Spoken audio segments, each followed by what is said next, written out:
Hi, I'm Eric Gibaud of photographyvideoblog.com, and today we're going to check the Powershot SX 50HS by Canon. This is a bridge. This is not a reflex camera, but a bridge. It means I cannot change the lens. It has 12.1 million pixels, 50x zoom. It means it goes from 24 millimeters up to 1000 millimeters, but really it has also a digital zoom that you could go up to 2000 millimeters, well 2400, which is quite a bit. It has a Digic 5 processor. Well, we're going to open the box and have a look at it. Of course, it has a stabilizer, full HD video. So what do you get in the box? Obviously manuals and CD, charger, strap, this for the lens, camera, obviously camera. Okay, so it's quite compact, it's nice, it feels fine. The screen is orientable, you can turn it, put it back, whatever. It is quite light, and we're gonna check the picture to see how it goes. I have not done the typical picture I normally do with the text from a newspaper to see exactly the reading, because that kind of camera, I think people just, when they're on holiday or things, they just take general pictures. Maybe they don't get so much in details, so maybe it's better to see a picture like this. And although you'll see the picture, you can notice where it's good and where it's not that good. Let's say the one thing to say, the lens is not really luminous because it opens from 3.4 at 24 millimeter, and then the minimum aperture is 6.5 when you are on zoom 50. Which is not really luminous lens. But let's check the pictures and then we comment.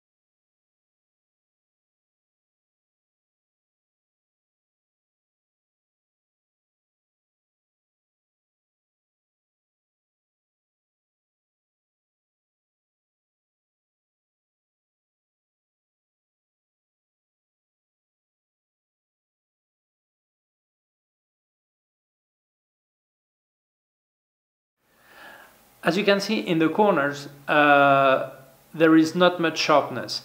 Actually, when you go up to f8, which is the maximum f8, which is the maximum aperture for, well, the smallest aperture for when you have on a bridge, then you get okay sharpness. But when you're on 5.6, 3.5, f4, then you see that the corners are really not that sharp.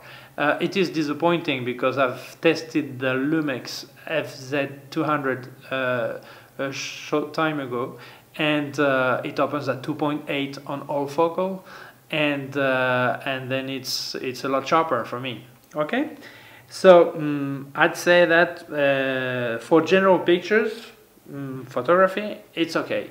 But if you want something really sharp in the corner, this is not the camera you would use anyway. Really, if you're a professional, you're not using that kind of camera anyway. Okay, so let's check the video. I've done last night a nighttime video, and then after we see a daytime one. Okay, see you in a second. Okay, this is the first time I'm doing that kind of test. This is nighttime. There is public lighting. Obviously, it's very orange. Which is normal. I've not touched any white balance. I just wanted to see how the autofocus is reacting.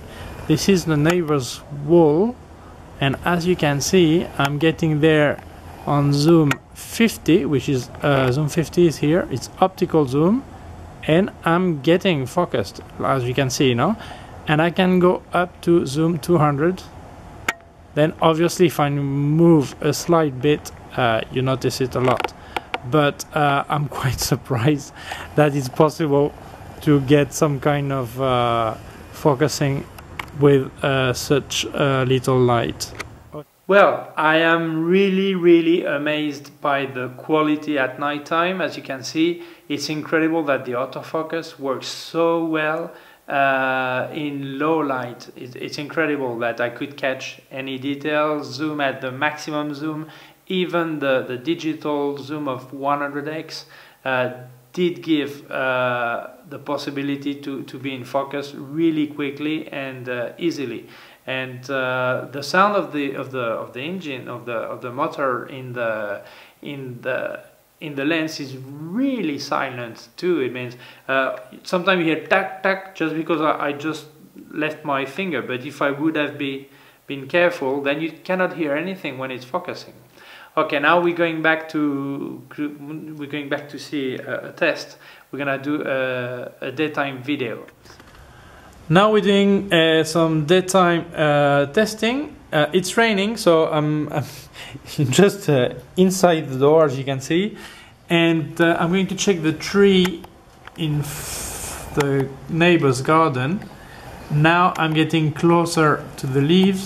As you can see, this is zoom 50, which is the maximum optical zoom, no? And now I'm going to do up to 200. And as you can see, I'm getting the fruit in the tree. It's a bit windy, and I have no I'm handheld. This is why it's moving a bit. Okay, but as I can say, I'm getting off zoom off. As you can see, it adapts itself quite fast to the exposure.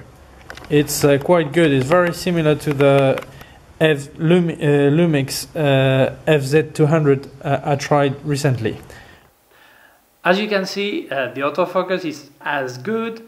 Well, I forgot to say that at nighttime the white balance was not too good, but as you could see, I explained in the video that there is very orange lighting, street lighting. Okay, so in daytime you can see the autofocus is really fast. It adapts the exposure. Adapts itself really quickly. When it was really high light, then it corrected fast. When it was shade and dark part, then it becomes a lot clearer quite fast. So I must say it is really easy to use the camera. It can move and then quickly it adapts itself, and I think it's a really nice camera. Okay, so let's go to the conclusion. For me, it is a really good camera. For me, it would be the best camera, a bridge, that kind of camera, of course, the best bridge I could see, for several reasons. It's very silent. The zoom is the autofocus is really precise. The flash synchro goes up to 1 to 2,000th of a second, and that helps a lot if you want to do strobist or use flash and then make daytime nighttime. You know, so for that this is good, no. But why I would not get this one as my #1? Because I met the Lumix by Panasonic, the FZ200, and the aperture is 2.8 on all focals, so it's a lot more luminous, and it allows to make pictures and video in really low light. But if you love Canon, if you don't need that big aperture, this is a really good camera. This is a good camera, and I can say that Canon has come up with some good material. Okay, that's it. Thank you very much for following me. Don't forget to subscribe to the YouTube channel. This is free, and it's written here, the address, and then also to our blog, which is photographyvideoblog.com. Okay, see you soon. Bye, and thank you.